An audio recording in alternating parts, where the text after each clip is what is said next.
dans la rubrique Femmes du jour, nous allons recevoir Madame Idrissia Zéou. Elle est déjà avec nous. Nous allons prendre la transition. Question pour nous de revenir juste après. Café. Radio Café. Radio Café. De retour dans ces studios de Patience FM, mesdames, messieurs, nous poursuivons ces magazines informatifs Radio Café de ce mercredi 11 octobre. Comme vous le savez, cette tranche recouvre beaucoup de rubriques. Et là, nous allons prendre la rubrique Femmes du jour. Nous allons prendre la rubrique Femmes du jour. Comme je l'avais annoncé, nous recevons ici Madame Idrissia Zéou, déjà avec nous dans ces studios de Patience Radio. Madame Idrissia, bonsoir. Madame Nadège. J'espère que vous allez bien. Très bien, merci. Vous êtes très ravissante ce soir. Merci beaucoup. Avec vous, Madame Idrissia, nous allons parler de vous. Vous êtes, moi je vous connais par les noms, Madame Idrissia Zéou. Alors, nos auditeurs ont aussi besoin de vous connaître un peu plus. Vous êtes qui? Vous faites quoi? Vous appelez comment? Votre nom complet? Vous êtes qui? Vous faites quoi dans la vie? Merci beaucoup, madame. Moi, c'est Madame Idrissia Zéou Lukoji, c'est mon nom. Je suis avocate au barreau près la cour d'appel du Haut-Katanga. Je suis fondatrice et coordonnatrice de la fondation Idrissia Zéou Fils en sigle. Nous avons affaire à une très grande dame dans ces studios de Patience Radio, Madame Idrissia Zéou. Elle est coordonnatrice. Elle est avocate, elle est plusieurs fois, 2 fois d'ailleurs, coordonnatrice. En tout cas, c'est vraiment quelque chose à encourager. Madame, notre première question, comment vous arrivez à gérer d'abord toutes ces fonctions-là? Comment vous arrivez à gérer tout ça? Vous êtes coordonnatrice, vous êtes avocate. C'est au fait une question d'organisation et savoir aussi faire la part des choses. Je fournis toujours des efforts pour ne pas préjudicier l'un ou l'autre, d'organiser mon temps pour essayer de répondre à toutes les charges. En tout cas, Madame Idrissia, c'est vraiment une femme très forte, je vous assure. Elle est vraiment forte.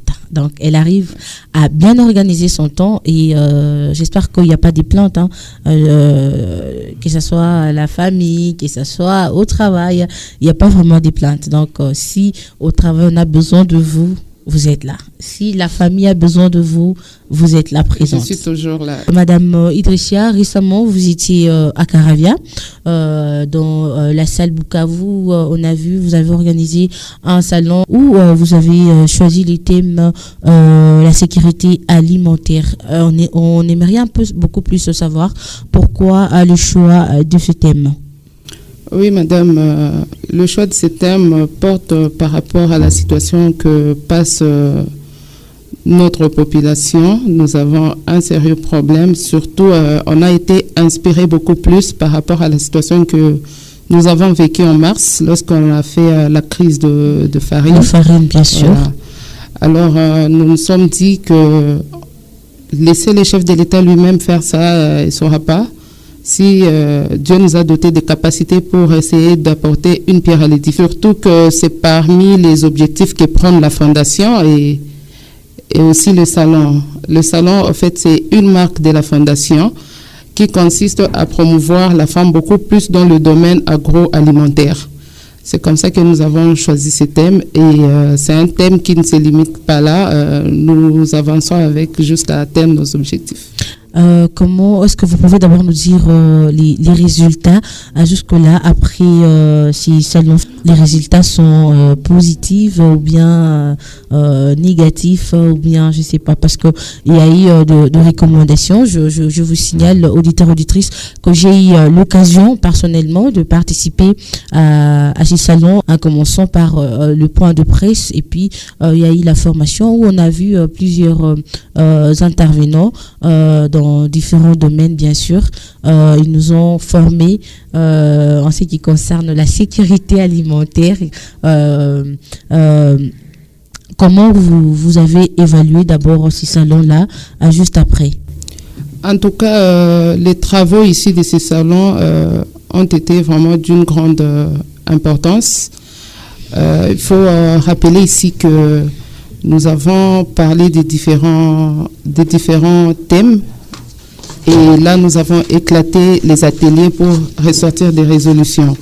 Ce que nous attendons, la sécurité alimentaire, c'est un processus, c'est pas quelque chose qui arrive du coup. Bien sûr. Alors, la démarche vise à réunir tous les secteurs qui interfèrent dans la commercialisation de produits alimentaires.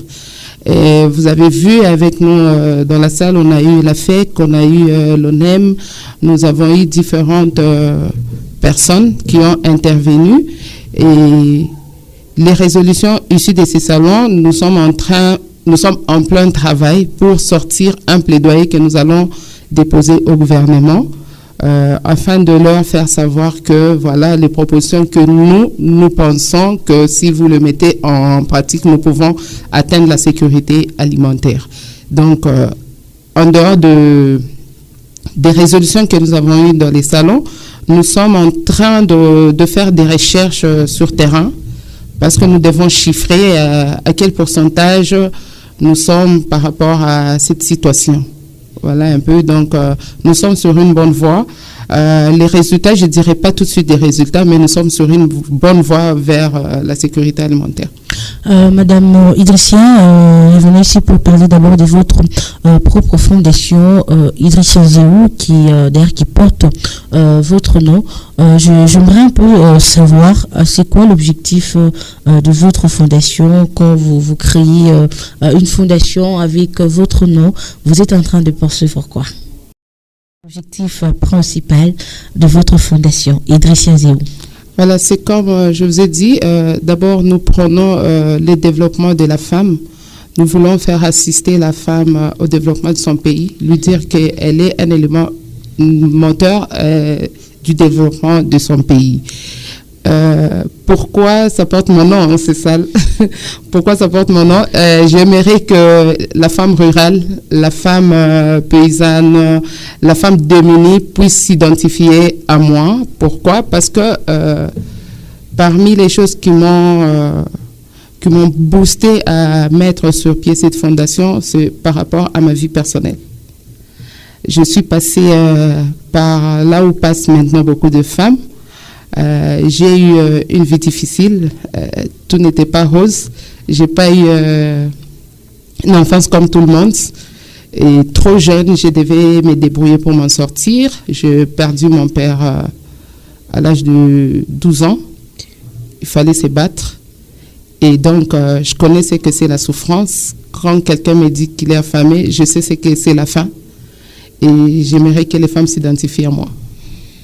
En tout cas, c'est vraiment une très bonne chose et moi personnellement, je vous encourage d'avoir pensé, je m'excuse, d'avoir pensé à toutes ces femmes aujourd'hui qui sont en train de traverser une vie très difficile. En tout cas, c'est vraiment une très bonne chose. Alors, une question par rapport à toutes ces femmes-là. Comment vous arrivez à sensibiliser toutes ces femmes-là? Comment vous, à travers, bien sûr, votre fondation, comment vous arrivez à atteindre toutes ces femmes-là qui sont dans des milieux un peu reculés? Comment vous arrivez? Comment vous vous organisez au sein de votre fondation pour arriver à atteindre toutes ces femmes-là? Oui, nous avons deux techniques. La première, c'est pour les femmes qui ont accès, par exemple, à l'Internet, comme nous sommes là avec vous plutôt. Les femmes qui ont accès à la télé, la radio, l'Internet, nous les parlons au travers ce moyen. Mais pour des femmes qui n'ont pas accès à l'Internet, nous faisons des descentes dans des milieux reculés et les sensibiliser. En dehors de ça, à la Fondation, nous sommes aussi dans le plaidoyer pour des cas sociaux. Okay. Par exemple, plusieurs fois, nous avons assisté des femmes retenues dans des hôpitaux par manque de moyens. Okay. Donc, voilà, et il y a des hôpitaux qui sont au courant de ce qu'on fait. Quand il y a un cas comme ça, on nous alerte, nous descendons et les hôpitaux nous accompagnent toujours parce qu'on ne peut pas plaider que la femme quitte sans rien payer, parce que l'hôpital doit aussi fonctionner. Ce que nous faisons, nous plaidons si on peut diviser la facture en deux et la fondation prend en charge de la partie et puis on fait libérer la femme. Et après, nous assurons le suivi pour voir un peu comment elle s'en sort. S'il y a quelque chose, nous lui donnons pour qu'elle fasse l'insertion sociale. En tout cas, auditeurs, auditrices, nous vous rappelons encore une fois de plus que vous êtes en train de suivre votre magazine informatif Radio Café et nous sommes dans la rubrique Femmes du jour. Ici, nous recevons pour vous Madame Idrissa Zéou, avocate au barreau, pris la cour d'appel du Haut-Katanga. Elle est également coordonnatrice dédiée fondation la femme rurale que vous êtes en train aujourd'hui de combattre pour qu'elle puisse vraiment retrouver ses droits, qu'elle puisse se reconnaître les potentiels qu'elle garde en elle, donc toutes ces qualités qu'elle garde en elle, donc à travers Madame Idrissa. Donc c'est les combats que Madame Idrissa Zéou est en train de mener. Madame Idrissa, nous sommes en train de chiter avec vous. Je ne sais pas si vous avez un mot, un message que vous avez apporté à toutes ces femmes et jeunes filles, et surtout qu'aujourd'hui nous vous rappelons que le monde est en train de célébrer la journée de filles. Un message à toutes ces filles qui vous suivent sur Patience Radio. Oui, merci beaucoup madame. D'abord, je lance un appel à toute personne qui voudrait amener une pierre à l'édifice dans ces grands combats, que les portes de la Fondation sont ouvertes pour tout le monde afin que nous puissions mettre des idées ensemble, des efforts, conjuguer des efforts ensemble pour atteindre cette sécurité alimentaire.